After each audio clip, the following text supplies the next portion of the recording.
ఉన్నటువంటి వాళ్ళ మారుమూల గ్రామాలలో లేదు. ఒకప్పుడు ఉరుటూరులో సోదం కుటుంబం జయరామ్ రెడ్డి పక్కనోడికి తెలియదు కమ్యూనిస్ట్ పార్టీ అని. ఒక వీధిలో ఒక కాలనీలో ఎవరైనా కమ్యూనిస్ట్ పార్టీ ఆ జెండా శుద్ధి పడవాలి మూడు వంపులు తిరిగిందంట. అప్పటికి అది కూడా చూసుకోము.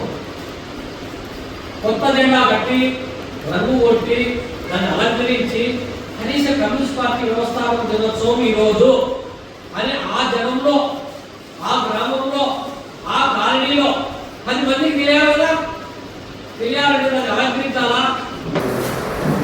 ఈరోజు ప్రొద్దుటూరు పట్టణంలో పార్టీ కార్యాలయంలో శాఖ మరియు ప్రజా సంఘాల సమావేశము నిర్వహించుకుంటా ఉన్నాము. ఇందులో ప్రధానంగా పార్టీ యొక్క సంస్థాగతమైనటువంటి నిర్మాణాన్ని పటిష్టం చేసుకొని తద్వారా ప్రజా సమస్యలపైన సమరశీల పోరాటాలకు సమాయత్తం చేయడానికి ఈ సమావేశం దోహదపడుతుందని చెప్పి ఆలోచన చేస్తూ ఉన్నాం. దాంతోపాటు ఇవాళ జిల్లాకు సంబంధించినటువంటి సమగ్రాభివృద్ధికి కావలసినటువంటి 1 పారిశ్రామిక రంగం, 2 వ్యవసాయ రంగం. పారిశ్రామిక రంగానికి సంబంధించినటువంటి ఇదివరకే ఉన్నటువంటి పరిశ్రమలు ప్రొద్దుటూరు పాల కేంద్రము, చెన్నూరు చక్కెర ఫ్యాక్టరీ, లేకపోతే స్పిన్నింగ్ మిల్లు, లేకపోతే కెమికల్ ఫ్యాక్టరీలు ఇలాంటివన్నీ కూడా మూతపడినాయి. అక్కడ ఉన్నటువంటి ఉద్యోగస్తులు కూడా వీధులు పాలైనటువంటి ఘటనలు అనేకం ఉన్నాయి. కానీ అదనంగా కొత్త పరిశ్రమలు ఏర్పాటైనటువంటి దాఖలాలే లేవు. దానికి 2007లో బ్రహ్మిణి స్టీల్ ప్లాంటుకు శంకుస్థాపన చేస్తే ప్రత్యక్షంగా 25,000 మందికి, పరోక్షంగా 75,000 మందికి, అంటే 1,00,000 మందికి ఉద్యోగ ఉపాధి అవకాశాలు కల్పించే ఓ పెద్ద పరిశ్రమ వస్తుందని చెప్పి కడప జిల్లా ప్రజలు ఆకాంక్షించారు. కానీ ఉక్కు ఫ్యాక్టరీకి సంబంధించినటువంటి 4 పర్యాయాలు పాలక ప్రభుత్వాలు 4 పర్యాయాలు శంకుస్థాపన చేసినటువంటి ఫ్యాక్టరీ ఏదైనా ఉందంటే అది కడప ఉక్కు ఫ్యాక్టరీనే. ఉక్కు ఫ్యాక్టరీ కావాలని చెప్పి అనేక పర్యాయాలు పోరాటం చేస్తే, విభజన చట్టంలో కూడా చట్టం చేసిన దాన్ని ఇవాళ కేంద్రంలో అధికారంలో ఉన్నటువంటి ఎన్డీఏ కూటమి ప్రభుత్వము ఉక్కు ఫ్యాక్టరీ అంశము మా పరిధిలో మా పరిశీలనలో లేదని చెప్పి నిస్సిగ్గుగా ఇవాళ తేల్చి చెప్తా ఉంటే, పార్లమెంటులో ఉన్నటువంటి ఈ రాష్ట్రాన్ని నుంచి ప్రాతినిధ్యం వహించేటువంటి ప్రధాన ప్రతిపక్షాలు ఏం మాట్లాడలేనటువంటి దౌర్భాగ్య స్థితిని మనం చూస్తూ ఉన్నాం.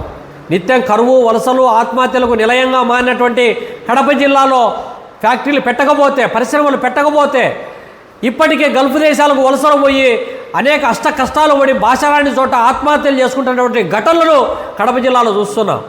ఈ ప్రాంతం నుంచి మానాన్ని అమ్ముకునేటువంటి పరిస్థితిని కూడా మనం చూస్తూ ఉన్నాం.